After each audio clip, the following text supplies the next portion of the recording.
Bonjour, donc avec cette vidéo, je voudrais quand même faire un point sur la partie impôt universel qui a été votée, hein, j'en ai déjà parlé dans une vidéo. Et ce que je veux faire avec cette vidéo, c'est quelque part montrer de manière un peu plus élaborée, de manière un peu plus construite en fait, la, les tenants et les aboutissants de ce truc-là pour les expatriés, et aussi quelque part une tentative de faire comprendre à nos compatriotes qui sont restés au pays que être expatrié, c'est pas exactement les clichés qu'il y a. Donc, je vais d'abord montrer dans un premier temps certaines réactions que j'ai récoltées sur Twitter. Et puis, sans dire d'où elles viennent, etc. hein. Je veux dire, l'idée, c'est pas de jeter l'opprobre sur telle ou telle personne, mais plutôt de prendre des sentiments généraux que j'ai pu noter par ailleurs. Et puis, dans un deuxième temps, on va voir un certain nombre, une liste de points, d'une part sur ce que un peu les légendes qui tournent autour des expatriés en termes d'argent, et ensuite, quelles sont les réponses que vous pouvez apporter et que vous devez nécessairement apporter dans ce débat en tant qu'expatrié pour bien faire comprendre aux compatriotes de quoi ils retournent. Alors, donc la première partie, les expatriés bénéficient des mêmes droits que les résidents français. Je ne trouve pas normal qu'ils contribuent à l'IR. Les expatriés bénéficient des mêmes droits que les résidents français. Non, absolument pas. À partir du moment où un expatrié français réside à l'étranger, hein, évidemment, hein, s'il est plus résident français, il ne dispose absolument plus du tout des mêmes droits que les résidents français, absolument pas. On va faire les différents points, mais c'est un des thèmes qui revient les plus souvent. Hein. Il y a une ignorance complète du sujet. Déjà, vous avez déjà au minimum pas la sécurité sociale, hein, par exemple. Bon, on verra ça plus en détail, mais je veux dire, bon, c'est déjà le truc le plus évident. C'est trop facile de profiter du système, puis de partir avec ses gains à l'étranger. Cette taxe est juste. Alors, profiter du système, non, je veux dire, quelqu'un qui, on va voir aussi avec un certain nombre de points hein, que j'ai voulu vraiment objectiver, profiter du système, en fait, avant de partir, l'expatrié contribue au système. Il n'est pas là à en profiter gratuitement, c'est complètement faux, c'est une vue de l'esprit. On va voir d'ailleurs tous ces points en termes d'éducation, en termes de création de richesse, l'expatrié avant de partir, et même du fait de son départ, hein, contribue probablement plus à la France, au système et à l'argent de la France que des gens qui restent sur place. Vous allez comprendre très facilement pourquoi. Enfin, je veux dire, c'est pas très compliqué. Franchement, ce n'est pas bête d'imposer le paiement de l'impôt en France, car beaucoup de Français expatriés reviennent souvent pour profiter notamment de frais et de soins, alors qu'ils n'enrichissent pas vraiment le pays. Alors, il y a deux propositions là-dedans. La première, j'y ai déjà répondu. Hein, encore une fois, s'ils ont une recette pour les expatriés ont des soins gratuits en France, faut la donner, hein, parce que moi je la connais pas. Hein, donc, voilà. Et qu'ils n'enrichissent pas vraiment le pays. Je suis désolé, mais il y a la plupart, il y a une proportion dans les expatriés qui est plus importante que dans les Français qui sont résidents en France, de gens qui montent des business et des gens qui travaillent pour les entreprises françaises internationales et donc quelque part qui contribuent beaucoup à la richesse du pays. L'idée n'est pas de faire comme un certain président qui parlait des gens qui ne sont rien et de dire qu'il y a des bons Français et des mauvais Français. Hein, c'est pas du tout le cas. Mais je pense qu'il y a vraiment des choses qui sont à comprendre. Ou rendre votre carte vitale. Voilà, ça fait partie un peu des poncifs. Mais vraiment, je vois pas. À partir du moment où vous êtes résident, vous partez de France, la carte vitale, vous la rendez, elle vous est reprise. Enfin, je veux dire, Cassez-vous. Alors là, on arrive dans un registre un peu plus hardcore, hein, parce que, bon, évidemment, il y a ceux qui étalent une argumentation, disons, à tendance économique, on va dire. Et puis, il y a évidemment des gens qui sont beaucoup moins agréables. Donc, cassez-vous et surtout, ne revenez pas. C'est une phrase qui est vraiment très intéressante. Bon, évidemment, vous comprenez bien qu'elle est un peu dure, hein. Mais elle est très très intéressante, cette phrase-là. Parce que si vous voulez, c'est sur Twitter. J'imagine facilement que la moyenne d'âge sur Twitter, ce sont des gens qui ont probablement, enfin, je n'ai pas vraiment regardé trop quel était l'auteur de ce tweet, hein, mais je pense que c'est des gens qui ont peut-être moins de la trentaine. Voilà. Et donc, c'est des gens, finalement, qui sont nés alors que la France est un pays en voie de déclassement. Hein, vous avez les pays en voie de développement, la France, c'est un pays en voie de déclassement. Et quelque part, 30 ans, c'est un bon point de repère, en fait. Il y a 30 ans, effectivement, la France avait un PIB par habitant qui était au 10e rang, hein, dans les années 90. Et de nos jours, c'est plus du tout le cas. Elle est reléguée au 25e rang. Enfin, voilà, c'est une catastrophe. Ça montre un appauvrissement de la population. Hein, donc voilà. Et si vous voulez, ce qui est terrible, c'est que les gens qui sont restés en France, on ne comprenne pas du tout. C'est ça qui est absolument ahurissant, que les pays étrangers qui, il y a 30 ans, étaient des pays pauvres, en voie de développement, etc., sont devenus des pays développés. Vous avez beaucoup de pays, même en Europe, hein, même en Europe pas très éloignés, où finalement, il y a 30 ans, il y avait quand même, c'était pas des pays extrêmement riches, mais qui se sont finalement beaucoup enrichis, qui ont eu beaucoup de croissance, et où tous les systèmes publics se sont beaucoup améliorés en termes d'infrastructures, en termes d'éducation, en termes de santé. Hein, je veux dire, c'est très important, hein, en termes de santé. Vous avez tout ce mythe de la France, pays encore le premier du monde et le pays où tout le monde veut aller. Mais c'est plus le cas. Je veux dire, c'est plus le cas du tout. Quand on dit cassez-vous, on a l'impression que c'est de dire vous êtes dans un pays fantastique, partez ailleurs. Et puis voilà, mais non, c'est pas comme ça que ça se passe. Assurez que jamais un expat n'abandonnera son passeport, ils reviennent tous au pays pour accoucher, se faire soigner. Dès que cela va mal, l'armée doit les évacuer, je vous le jure, ce passeport, ils le chérissent. On est dans un débat politique, hein, je veux dire, donc pourquoi pas. C'est chic expatrié, mais utilisons le terme adéquat, vous êtes des immigrés. Ça, c'est quelque chose aussi que j'ai souvent entendu. Alors, il faut faire un point de vocabulaire. Si vous voulez, quelle est la différence entre un expatrié et un émigré? Parce qu'il y a une différence, donc il y a deux termes et les deux peuvent être utilisés.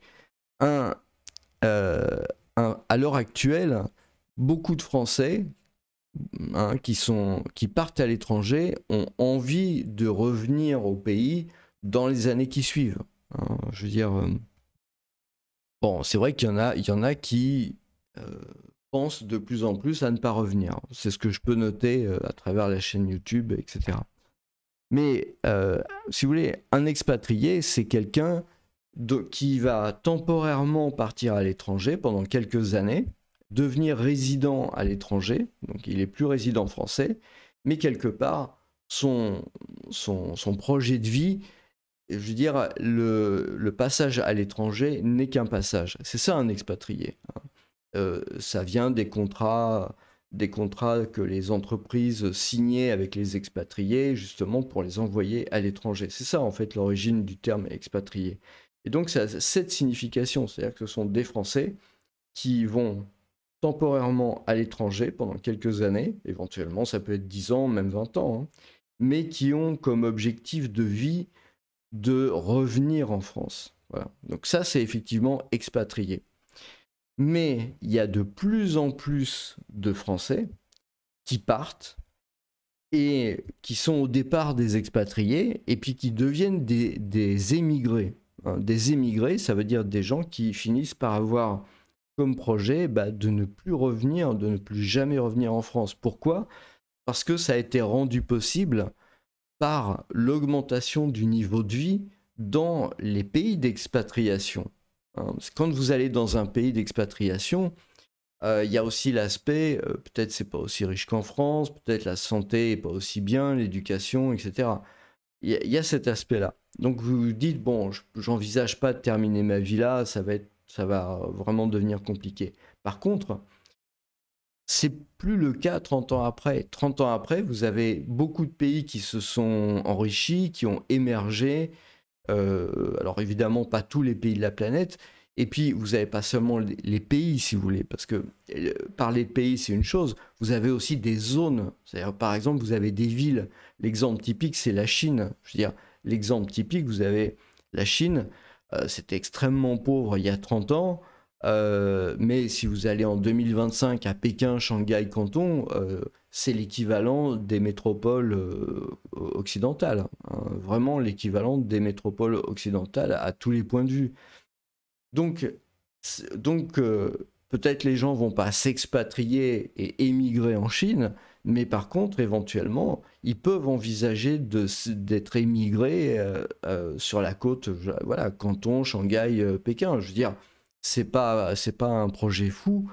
Bon, il y a d'autres problématiques, hein, mais je veux dire, si on compte en niveau de vie et ce genre de choses-là, c'est plus du domaine du rêve ou de l'aventure ou des trucs comme ça. Ça peut être quelque chose d'assez normal.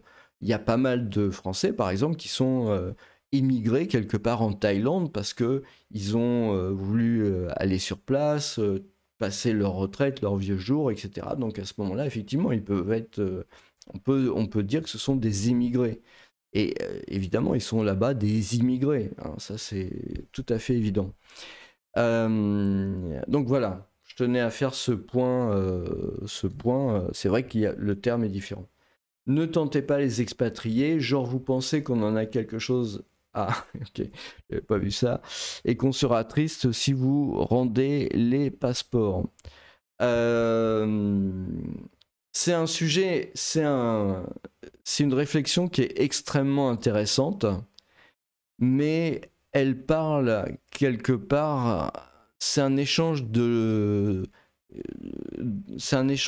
tweets, si vous voulez, qui normalement aurait dû avoir lieu il y a 30 ans. Hein, je veux dire, là encore, ce sont des gens qui ne comprennent pas que le monde a changé. Le monde a changé.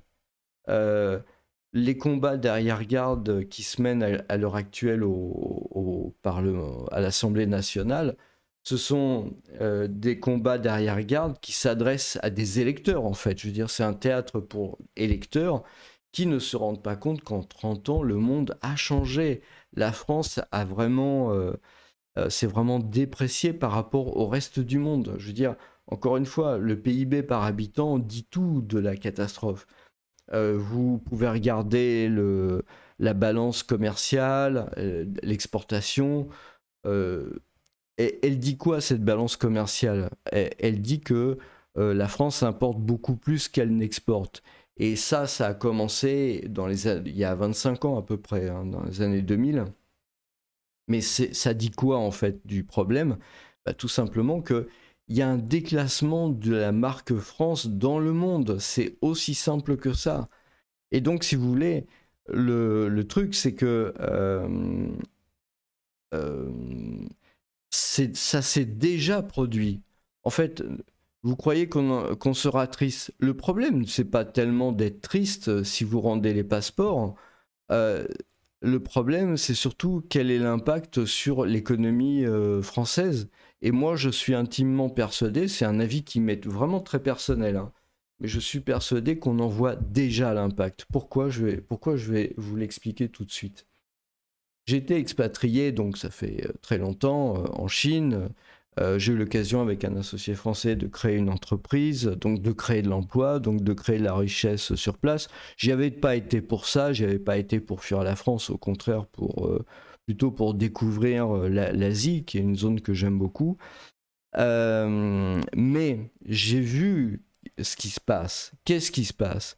En fait, euh, on dit c'est impossible, parce que là, on parle d'expatriés. Les expatriés, généralement, vous avez beaucoup d'expatriés, une proportion beaucoup plus importante que dans la population générale, en fait, qui créent des business, qui créent de la richesse, qui créent de l'emploi. Je veux dire, ça fait partie de la population expatriée. C'est vraiment quelque chose de très important. Vous ne pouvez pas comprendre le monde des expatriés si vous ne comprenez pas ça. Vous avez même beaucoup d'expatriés qui sont freelance ou qui sont indépendants, même sans créer nécessairement une structure. Mais si vous voulez, c'est quelque chose de vraiment très très important. Et qu'est-ce qui se passe? Je l'ai vu en maintenant 20 ans. En fait, il y a une espèce... Ce qui se passe en France, c'est que vous avez un espèce de force centrifuge, hein, donc une force centrifuge qui est fait que l'administration, la bureaucratie fait que des gens qui ont envie de créer de la richesse, créer de l'emploi, ne peuvent plus le faire en France. Alors on va me dire, mais si, regarde, il y a plein de créations d'emplois. Bon, vous allez regarder les chiffres de l'INSEE, hein, vous allez regarder, vous avez l'INSEE livre deux courbes, hein, les entreprises classiques et les entreprises avec auto-entrepreneurs et micro-entrepreneurs. Micro et auto-entrepreneurs, en fait, ce sont des gens qui ont des tout petits revenus, hein. La majorité, ils ont moins de 800 € par mois, je crois. Donc, c'est pas exactement de la création de richesse, c'est de la création de valeur et de la création d'emploi, hein. C'est plutôt un moyen statistique et bureaucratique, en fait, de cacher le nombre de chômeurs, premièrement, et de faire croire à une augmentation massive de la création d'entreprises, alors qu'en fait, c'est complètement erroné. Si vous regardez les entreprises classiques, eh bien, particulièrement, elles sont à des niveaux qui stagnent depuis quelques années. Voilà, ça c'est la triste réalité.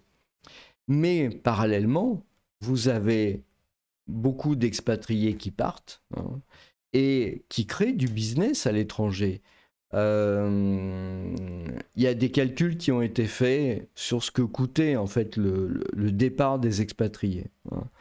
Je me rappelle plus, quelqu'un sur YouTube, je crois, avait fait un calcul. Alors, le chiffre, c'était 50 milliards que ça coûtait à l'État, je crois, me semble-t-il. Mais ça coûte à l'État en termes de création de valeur, en termes de création de richesse. C'est-à-dire que je vous dis que c'est une force centrifuge. On fait fuir les gens qui veulent créer, hein. On les fait fuir. Après, voilà, c'est pas tellement le niveau d'imposition, c'est pas tellement le taux d'imposition. C'est surtout que on crée une marche à la création d'entreprises qui est absolument folle, en termes de nombre de paperasses, en termes de nombre de démarches administratives, de contrôles, de choses comme ça. Donc finalement, les gens ont peur, les gens partent, et ils s'aperçoivent en fait que la vie est beaucoup plus facile et beaucoup plus simple, et que c'est beaucoup plus facile de créer à l'étranger. Et vous avez à l'étranger, en Chine, je crois que l'impôt sur les sociétés est plus, ou était plus élevé qu'en France. Mais je veux dire, ça n'a rien à voir avec ce qui se passe en France, quoi. Je veux dire, moi j'aurais peur, hein, personnellement. Mais bon, après, voilà. Alors on va me dire, oui, mais il y a quand même des entreprises qui se créent. Ouais, mais attendez, quand même, il y a quand même quelque chose qui est vraiment très important à regarder quand vous regardez les entreprises qui se créent en France par rapport aux expatriés. Parce que les expatriés, quand ils créent des business, ils le créent avec leur argent, ils le créent avec leur savoir-faire, avec leur volonté, etc. En France, les entreprises, elles sont massivement aidées, en fait, parce que justement, vous avez toute cette bureaucratie qui a besoin que les entreprises soient abreuvées d'aide pour pouvoir continuer à leur imposer toutes ces paperasseries, hein. Donc ça, c'est un premier point. D'autre part, qui crée les entreprises en France? Des gens qui sont sortis des bonnes écoles, des gens qui sont sortis des bonnes familles, des gens qui disposent déjà de beaucoup d'argent à l'origine. Vous voyez un peu ce que je veux dire? Je veux dire, c'est pas n'importe qui. C'est pas un espace de liberté, c'est pas vrai, c'est absolument pas vrai. La France, c'est tout sauf un espace de liberté. Les gens qui sont sortis de nulle part, comme dirait l'autre, les gens qui ne sont rien, comme dirait quelqu'un qui fait justement partie de cette classe des privilégiés, eh ben, ils n'ont pas le choix. S'ils veulent pouvoir faire quelque chose, ils sont obligés de s'expatrier. Et ils réussissent. Et c'est ça qu'il faut voir. C'est que même si vous n'avez pas de diplôme, hein, à partir du moment où vous avez un métier, ça peut être de la boulangerie, de l'artisanat, de tout ce que vous voulez. C'est pas nécessairement de la tech ou de la finance. Bah, à ce moment-là, vous avez la possibilité vraiment de gagner votre vie, de créer de la richesse, de créer du boulot, de faire quelque chose de positif pour le monde. Ça, c'est bien. Ça, c'est bien. Et c'est ce qui se passe. Et ils partent. Mais cette remarque, si vous voulez, c'est un peu comme si on disait oui, éventuellement, on va partir si vous insistez. Mais attendez, les gens, ils sont déjà partis. Les expatriés, les Français de l'étranger, ils votent déjà avec leurs pieds. Et ça fait des dizaines d'années que c'est le cas. Et ça fait des dizaines d'années que la France manque des opportunités. Je veux dire, il y a aussi quelque chose, moi, qui me frappe. On voit de temps en temps à la télévision, peut-être moins en ce moment, enfin, à vrai dire, je la regarde aussi pas beaucoup, parce que j'ai pas la télévision, puis je regarde pas. Mais on voit des émeutes, vous voyez, des émeutes avec des gens dans la rue, etc., machin, tout ça.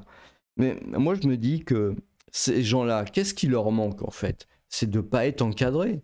Hein. C'est pas que c'est nécessairement des gens qui sont mauvais, mais c'est juste ils sont pas encadrés. Ils ont pas des managers, ils ont pas des créateurs d'entreprises, ils ont pas des gens qui ont ces qualités-là. Pourquoi ils ont pas des gens qui ont ces qualités-là pour s'occuper d'eux, pour leur donner du travail, pour les éduquer? Mais parce que tout simplement ces gens-là ils sont partis à l'étranger. Alors il y en a pas des masses. Effectivement, il n'y a pas des masses d'expatriés. Vous en avez quelques pourcentages par an qui partent. Mais le problème, c'est que quand vous voyez qu'il y en a une bonne partie qui font de la richesse, de la valeur, qui dirigent des équipes, donc quelque part qui ont une exemplarité dans la société, et ça c'est important, ça c'est très important, et ben, ces gens qui sont exemplaires, hein, et qui sont pas nécessairement, qui sont pas des milliardaires et des gens comme ça, et ben, ils partent, et ça manque à la société. Ça va manquer à 10 personnes, à 100 personnes, à 1000 personnes. Et ça fait partie du fait que bah, vous avez une société qui se délite, qui se dégrade, qui est perpétuellement en train de se déliter comme un tissu ancien, comme un papier buvard où il n'y a plus rien pour tenir le lien social. Et ça n'arrête pas de s'accélérer. Hein. Et il arrivera un moment où la situation sera tellement dramatique, elle l'est déjà, hein, elle est déjà, ça se voit. Quand on est expatrié précisément et qu'on revient régulièrement en France, on s'aperçoit de la situation terrible dans laquelle se trouve le pays. Bah, à partir du moment où la situation continue, au bout d'un moment, je peux vous assurer qu'il n'y aura même plus personne pour se préoccuper de ce que font les expatriés. Hein. Et donc ça, tout ça, ce sont des arguments d'il y a 30 ans. Donc je parlais de l'âge de ceux qui écrivaient tout ça, mais vous voyez, c'est éventuellement des gens qui ont une vingtaine d'années, une trentaine d'années, mais ils vivent encore avec des clichés qui leur sont hérités de leurs parents ou de leurs grands-parents. Même en étant jeunes, hein, ils sont complètement en dehors de la réalité. Enfin, alors que des vieux à la limite soient complètement en dehors de la réalité, pourquoi pas? Je veux dire, ils sont peut-être pas plus dans le monde du travail ou ce genre de choses-là, mais que des jeunes manquent de lucidité à ce point-là sur leur pays. Enfin, je veux dire, c'est plutôt inquiétant pour eux-mêmes. Hein. Ça, c'est un débat d'il y a 30 ans. Maintenant, c'est trop tard. Maintenant, c'est trop tard. Alors, j'ai gardé le meilleur pour faire la transition. Et vous allez payer, bande de parasites. Voilà. Donc ça, à mon avis, c'est ce qui me paraît le plus intéressant dans le débat actuellement. C'est clairement le bouc émissaire, le thème du bouc émissaire. On a des partis politiques dont finalement on a toute la classe politique, hein, parce que pour le coup, j'ai fait suffisamment de vidéos sur le sujet, tous les partis politiques considèrent les expatriés comme des boucs émissaires et trouvent que c'est vraiment des très bons boucs émissaires pour faire porter le chapeau de la gabegie qu'ils ont eux-mêmes créée. Je veux dire, quelque part, les responsables de 3400 milliards de dettes publiques, c'est quand même ceux qui ont mis leur signature personnelle en bas des documents. Hein. Je veux dire, pour dépenser d'une part et ensuite pour mettre en vente la dette de la France. C'est eux les responsables. Donc voilà. C'est ça, je veux dire, voilà, on s'en prend aux expatriés, mais au bout d'un moment, faut quand même expliquer les choses. Enfin, je veux dire, c'est pas possible de pas répondre. Donc, ce que n'ont pas les expatriés. Donc, voilà, c'est l'idée de base. Donc, très heureux de pouvoir trouver des boucs émissaires. Les partis politiques s'engouffrent dans la brèche. On avait vu les macronistes avec le débat sur la CSG, qui finalement avait été retoqué par l'Europe, par l'Union européenne. Et ensuite, les macronistes ont voulu faire croire qu'ils étaient revenus eux-mêmes sur le texte en réfléchissant, mais non, ça leur avait été imposé juste par l'Europe. On a les LR qui sont pour la taxation des expatriés. On a le RN qui, dans une sortie ineffable, là encore, le RN mettant des gens extrêmement expérimentés sur des questions d'expertise financière. Enfin, c'est juste un délire, quoi. Et donc, en concert avec LFI, évidemment. Ça, je veux dire, à la limite, moi, la gauche, pourquoi pas? Je veux dire, au moins, ce sont des gens honnêtes. Je veux dire, ils veulent collectiviser le pays. Et non, pardon, excusez-moi, je me trompe. Ils veulent encore plus collectiviser le pays, parce que avec plus de 50 à 60% de préemption sur la création de richesses du privé, le pays est déjà bien collectivisé. Avec les 150 ou 120 milliards d'aides annuelles aux entreprises, c'est aussi de la collectivisation déguisée des entreprises. Je veux dire, elles vivent sous perfusion, les entreprises en France. On voit d'ailleurs, il y a eu un débat sur les réductions d'impôts pour les journalistes. Là encore, on comprend très bien.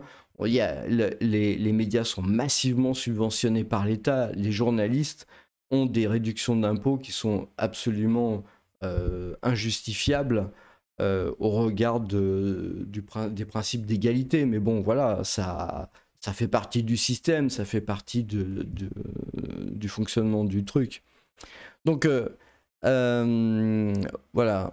Donc tous les partis, en fait, je veux dire, voilà, et les socialistes sont côté du NFP, les écologistes aussi, et ils avaient proposé la même chose. C'était juste il y a un an. Hein, j'avais fait des vidéos sur le sujet. Tous les partis, parce que c'est simple, hein, quand vous votez pour avant, quand vous avez des gens dans les partis, ils sont là pour vous demander vos votes. Vous les payez parce qu'ils sont au parti, éventuellement ils ont un salaire, etc. Mais à partir du moment où ces gens-là sont élus, c'est ça qu'il faut que vous compreniez. À partir du moment où ces gens-là sont élus, c'est plus vous qui les payez. Et c'est pour ça que moi, si je votais, ça serait pour des gens que je paye. Ça veut dire, je paye à un parti une cotisation et ils payent ces gens-là pour aller siéger à l'Assemblée nationale et pour voter. Et c'est surtout pas l'État qui va les payer. Parce que du jour où ces gens-là sont élus, du jour où ils s'assoient dans les fauteuils à 35 000 euros, enfin, je veux dire, c'est quand même, c'est pas inventé, hein, avec la vaisselle et tout ça, enfin, tous les frais. Donc, une fois que ces gens-là s'assient dans leur fauteuil à 35 000 euros, bah, tout de suite, dès cet instant, hein, c'est plus les intérêts de leurs électeurs qui défendent. Ils défendent l'intérêt de leur caisse qui leur paye leur salaire, la retraite, etc. Hein. Et là, il n'est plus question d'idéologie ou de choses comme ça, il est question de gros sous personnels. Bon. Alors, mais l'idée de cette vidéo, c'est qu'est-ce que n'ont pas les expatriés actuellement? Parce que c'est ça aussi, vous êtes expatrié. J'ai 2 slides là. Il y a qu'est-ce que n'ont pas les expatriés actuellement et qu'est-ce qu'il faut répondre, hein. C'est les deux trucs, parce que vous êtes sollicité tout le temps sur les réseaux sociaux, entre amis, éventuellement avec les collègues de travail qui sont restés en France, etc. Donc vous avez besoin d'arguments. Ben, moi, je vais vous en donner des arguments. Ce que n'ont pas les expatriés actuellement, hein. Donc on leur demande, et ils sont traités de parasites, on leur demande de payer des impôts, mais qu'est-ce qu'ils n'ont pas? Parce que voilà, les Français qui sont restés en métropole payent des impôts et reçoivent des services en échange.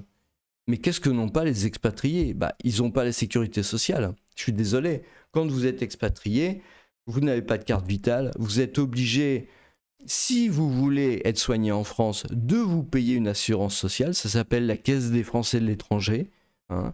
Et c'est quelque chose que vous devez vous payer en plus de votre sécurité sociale du pays dans lequel vous êtes résident. Donc vous payez 2 fois, hein, dans ces cas-là, hein. Si on voulait que les choses soient égales, bah, ça veut dire qu'il faut doubler les prélèvements de la sécurité sociale pour les Français qui sont en métropole. C'est ça que ça veut dire. Donc ça veut dire que si on veut avoir quelque chose qui soit vraiment égal, pourquoi pas, mais dans ces cas-là, il faut doubler les prélèvements de la sécurité sociale.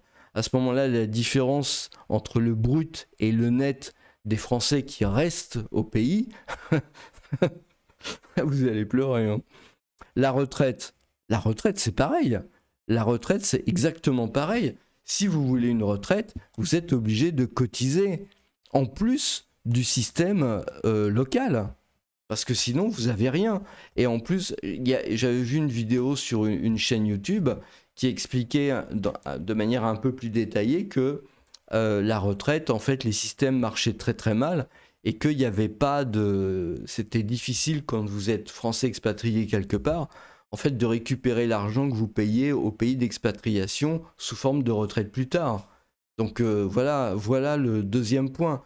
Vous voulez être égal, bah, ça veut dire qu'il faut diminuer les retraites des Français qui sont en France pour avoir quelque chose d'égal. L'éducation des enfants, quand vous êtes expatrié, vous devez la payer. Alors ça coûte combien? Bah, les enfants, ça coûte par enfant et par an, ça dépend des pays. Et ça va de quelques milliers d'euros à plus de entre 10 et 20 000 euros par an, par enfant. Donc vous voulez l'égalité, mais il n'y a pas de souci. À ce moment-là, ça veut dire que vous, en France, vous devez payer à l'État un certain nombre de l'argent pour l'éducation. C'est ça que ça veut dire. Alors, vous allez me dire, ouais, mais je vous rassure, il y a une personne de LFI qui y a pensé pour vous. Dans une des propositions, je l'avais relayée sur la chaîne, hein, dans une vidéo, on s'aperçoit qu'il y a un homme politique de LFI qui a proposé de mettre sur la tête de tous les enfants français, en fait, 100 000 euros de dette. 100 000 euros de dette, donc 1 suivi de 5 zéros de dette sur la tête des enfants, de manière à dire bah, l'éducation, vous allez la rembourser plus tard. Donc c'est déjà en cours en fait. Donc ils veulent probablement l'égalité, ça veut dire qu'ils veulent probablement un jour mettre 100 000 euros sur la tête des enfants, de chaque enfant. Voilà. Mise en danger par certains politiques qui se comportent de façon insultante à l'étranger. Quand vous êtes en France, en fait, vous risquez pas grand-chose si vous avez des hommes politiques qui délirent complètement à l'étranger. Vous voyez ce que je veux dire? Par contre, quand vous êtes expatrié dans un pays où ça se produit, eh bien, vous êtes mis en danger à ce moment-là. Donc, c'est plutôt quelque chose de gênant. Et donc, c'est un problème. Voilà, en tant qu'expatrié, vous n'avez pas la sécurité vis-à-vis des débordements, on va être gentil, de certains hommes politiques. Qu'est-ce que vous n'avez pas? Les APL, les aides au logement, vous n'avez pas le RSA, vous n'avez pas l'AME, Parce que si vous rentrez en France, comme vous n'êtes pas immigré et que vous avez le passeport français, vous n'avez pas le droit de vous faire soigner. En fait, c'est comme ça que ça se passe. Les expatriés, qu'est-ce qu'ils n'ont pas? Ils n'ont pas une chambre législative propre. Le débat législatif actuel le montre très bien.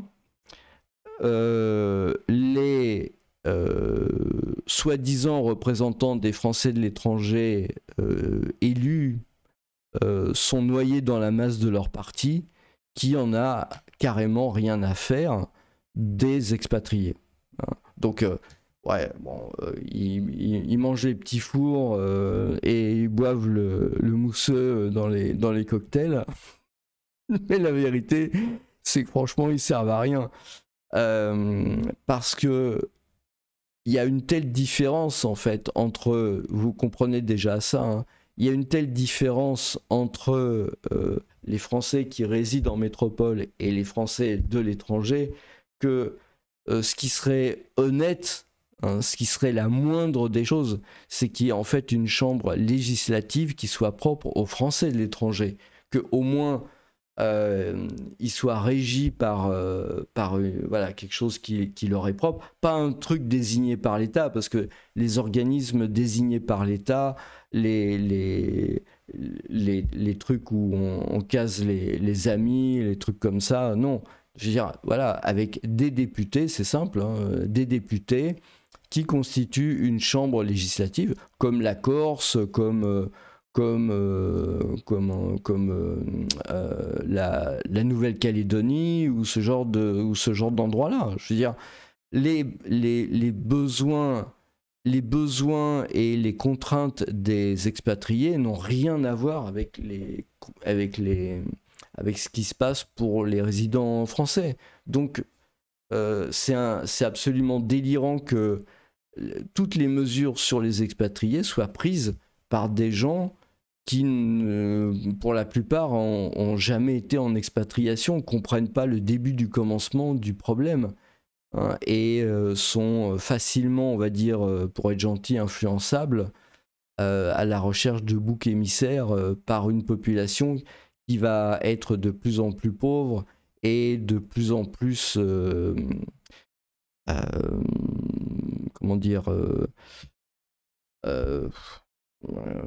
contrainte, on va dire, par la difficulté de la vie dans laquelle les politiques les ont menés.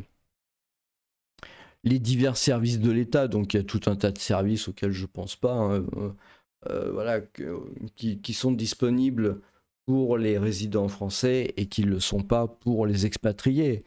Donc voilà, le pouvoir d'achat comparatif. Parce que c'est bien beau de dire, voilà, machin, mais le pouvoir d'achat, il n'a rien à voir d'un pays à l'autre. Je veux dire,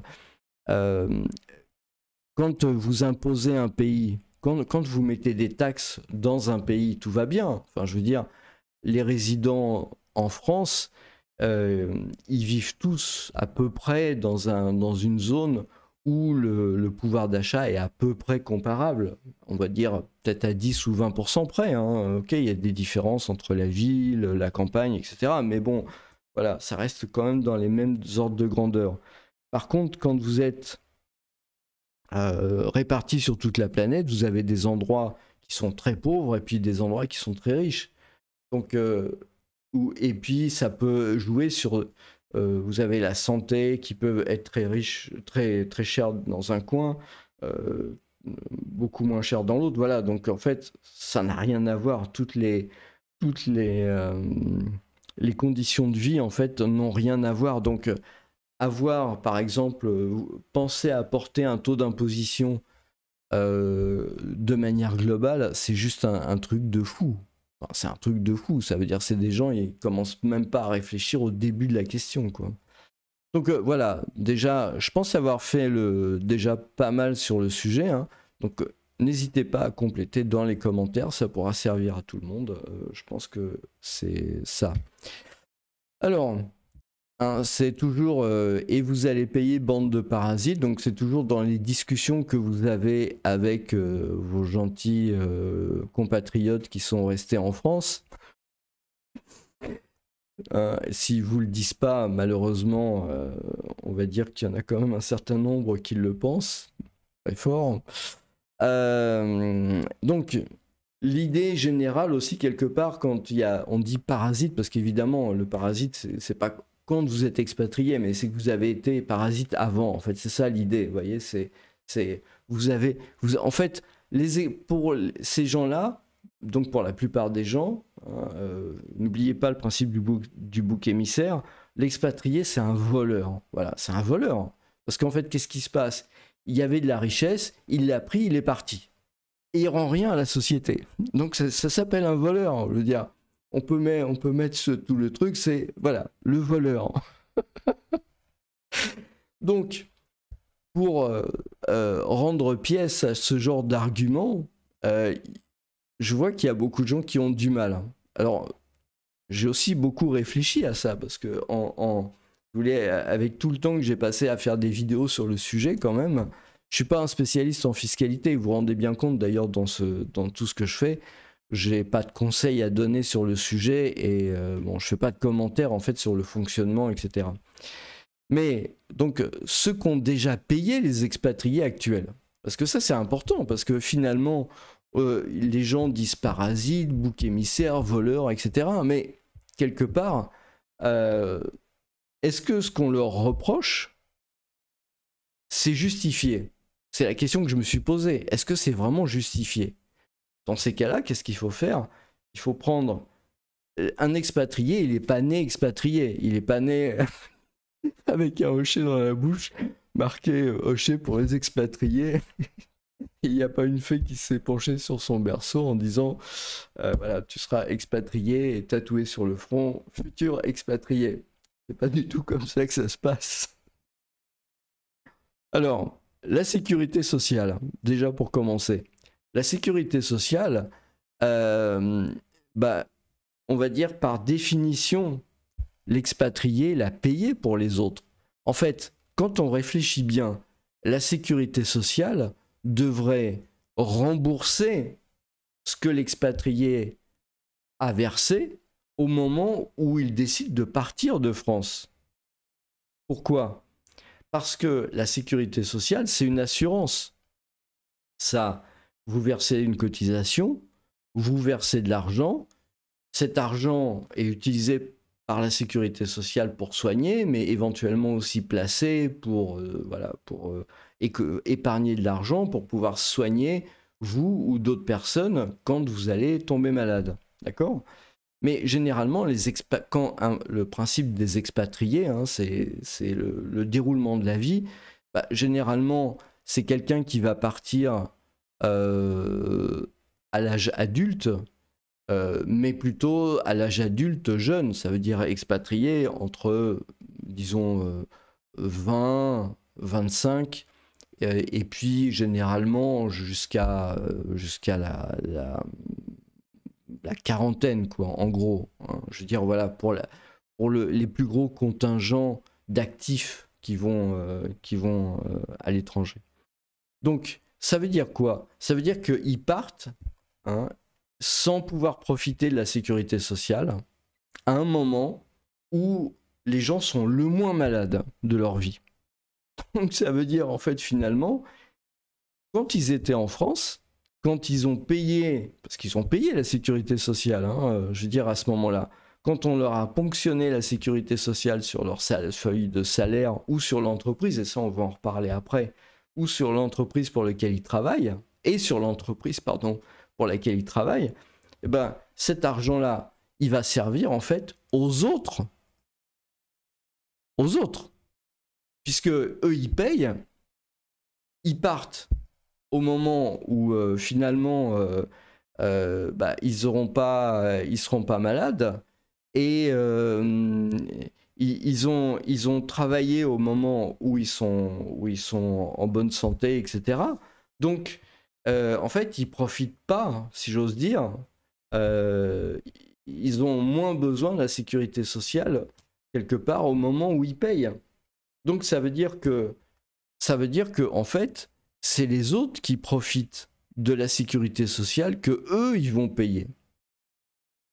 Donc en fait, la sécurité sociale, elle devrait rembourser à cause de ça une partie des sommes que les expatriés lui ont versées avant de partir, parce que ils n'auront pas utilisé les sommes et c'est injuste qu'ils payent au moment où ils sont en très bonne santé, puis éventuellement le jour où ils en ont besoin, eh ben, il n'y a pas de sécurité sociale pour eux et ils sont obligés de payer la Caisse des Français de l'étranger, etc.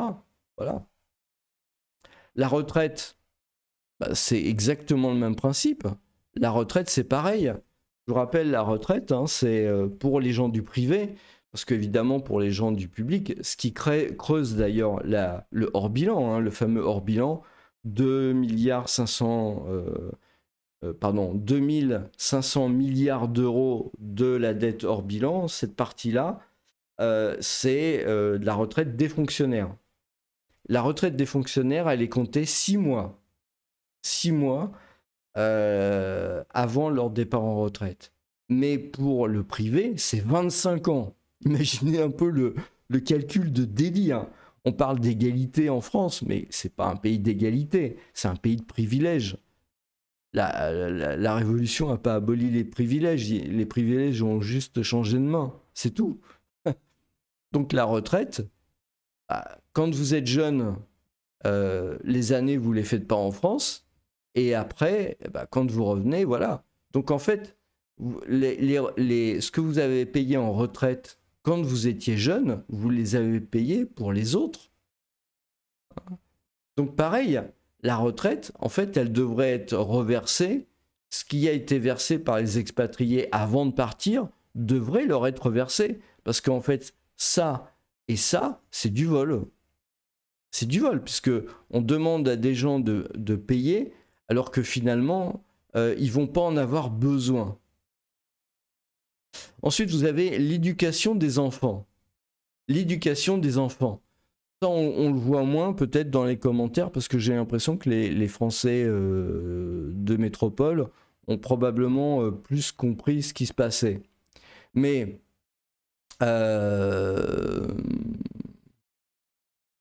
l'éducation des enfants. Oui, mais non. En fait, quand l'expatrié est enfant, je vous ai dit, il n'est pas à sa naissance, on lui donne pas un hochet avec marqué dessus hochet pour expatrié, etc. Bon, qu'est-ce qui se passe? On dit oui, alors le pays t'a éduqué. Non, leurs parents, ils ont payé de l'impôt pour payer leur éducation. Leurs parents, ils ont donné de l'argent à l'État pour l'éducation de leurs enfants. Donc, cette éducation, elle est déjà payée. Non seulement elle est déjà payée avec l'argent des parents, mais en plus, l'argent des parents avait déjà été taxé. C'est-à-dire que quand les parents payent leur impôt à l'État pour payer l'éducation des enfants, en fait, ils payent déjà avec une partie de ce qui reste de la ponction de l'État. Hein, parce que vous avez les charges sociales, parce que vous avez la taxe sur les sociétés, les bénéfices, etc. Donc vous avez déjà un paiement qui se fait au moment où l'expatrié il est enfant. Point barre. Et donc quand l'expatrié part, son éducation, elle a déjà été payée par les parents. C'est tout. Et sans parler des gens qui sont obligés d'envoyer leurs enfants dans les écoles privées, donc qui payent encore plus, parce que, bon, voilà, le système est ce qu'il est en France, hein, je veux pas... voilà.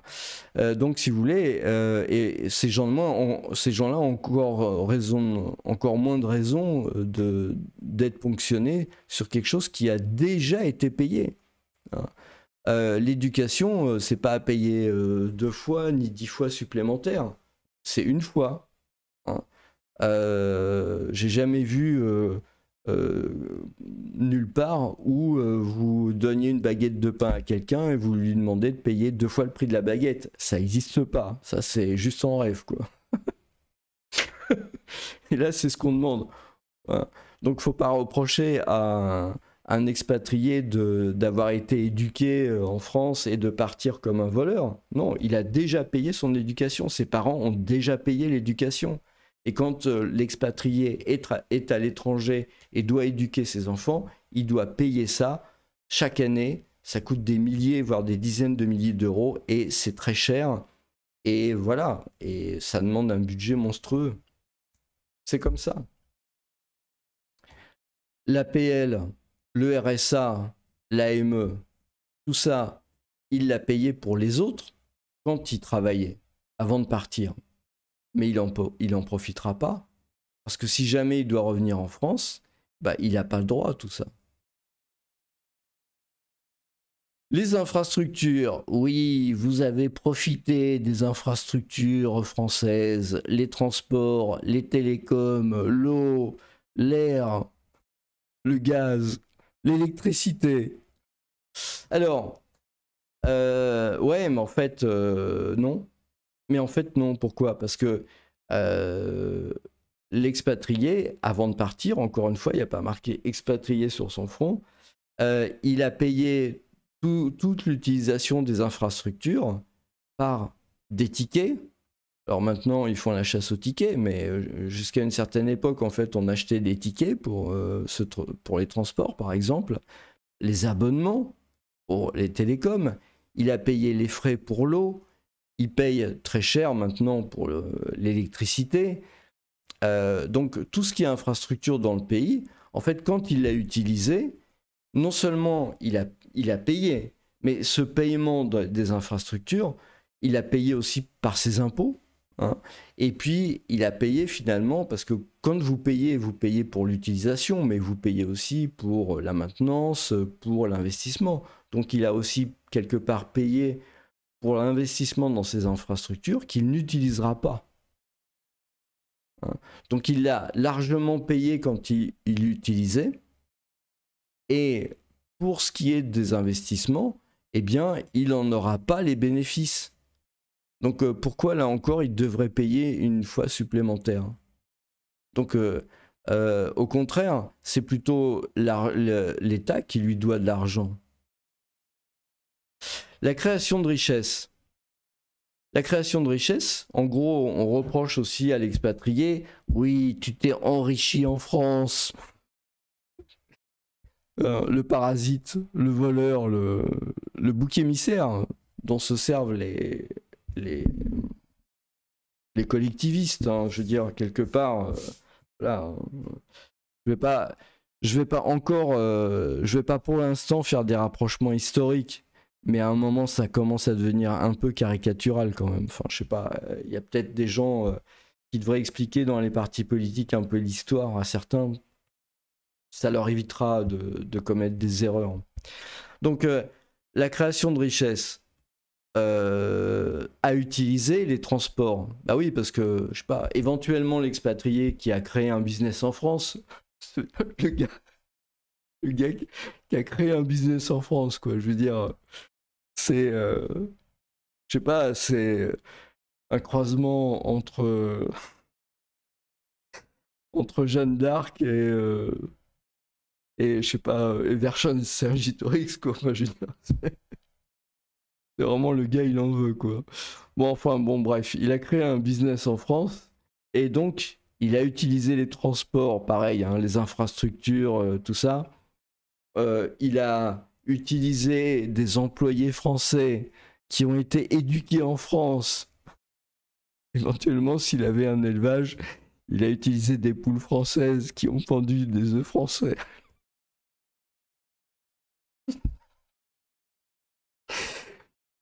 Ouais, bon.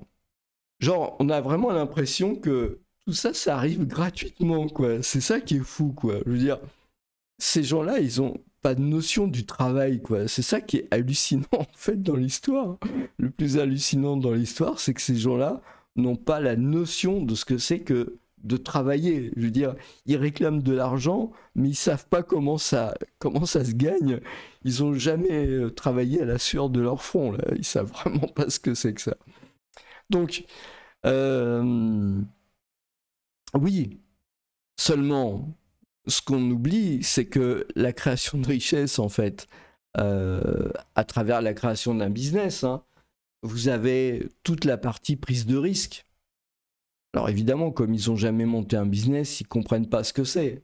Ça veut dire quelque part mettre son argent sur la table, voire même mettre sa santé sur la table, hein, parce qu'il y a beaucoup de gens qui n'y arrivent pas nécessairement, ça joue sur leur santé, etc. Donc ils prennent le risque quelque part pour la société.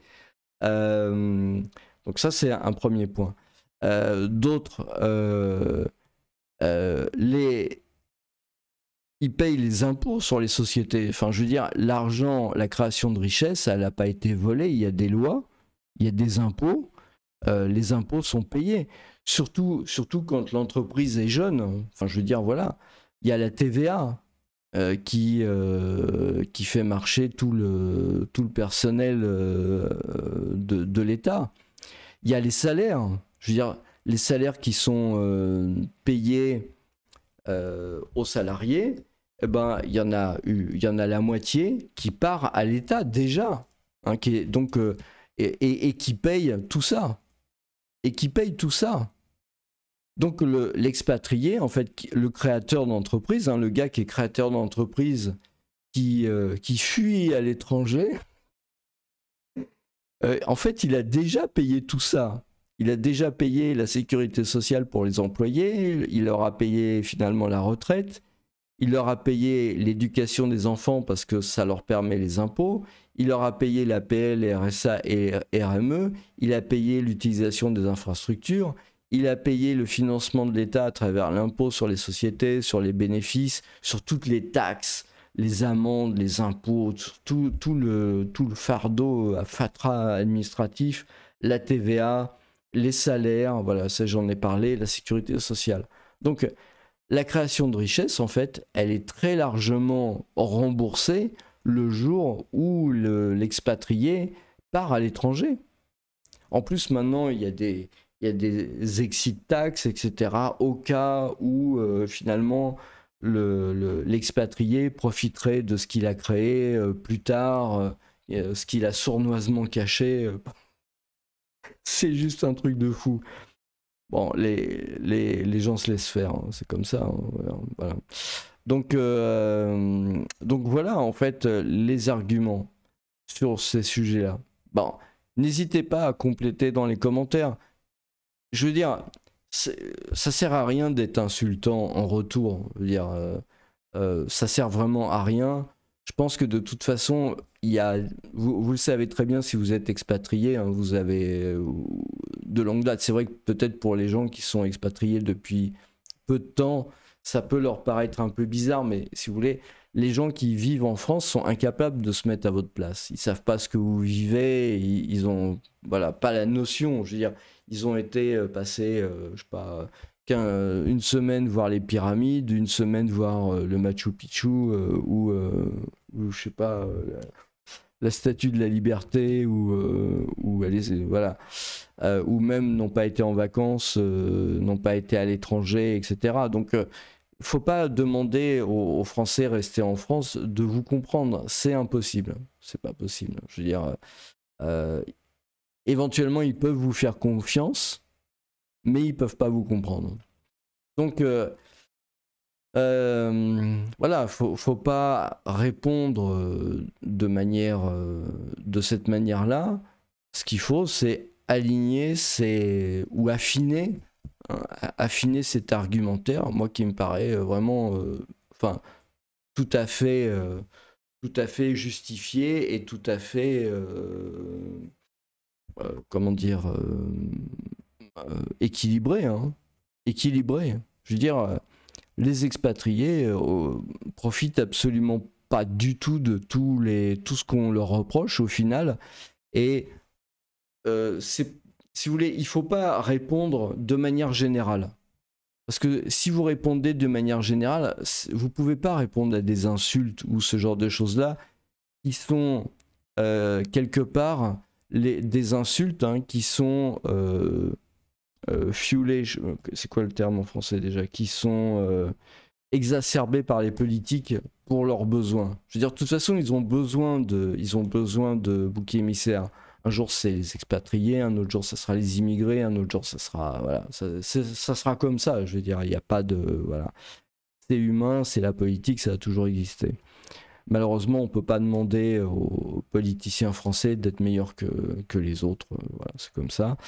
Par contre, vous pouvez répondre point par point. La sécurité sociale, voilà. La retraite, l'éducation des enfants. Pourquoi ça a déjà été payé? Pourquoi sécurité sociale, en fait, vous l'avez payé pour les autres? Pourquoi la retraite, vous l'avez payé pour les autres? Pourquoi APL, RSA, AME, vous l'avez en fait payé pour les autres? Pourquoi les infrastructures, vous les avez déjà payées et que vous avez aidé à l'investissement dans ces infrastructures que vous n'utiliserez pas? Pourquoi la création de richesse, en fait, vous avez déjà payé tout ce que vous aviez à payer, surtout en France, hein, où la fiscalité est particulièrement élevée.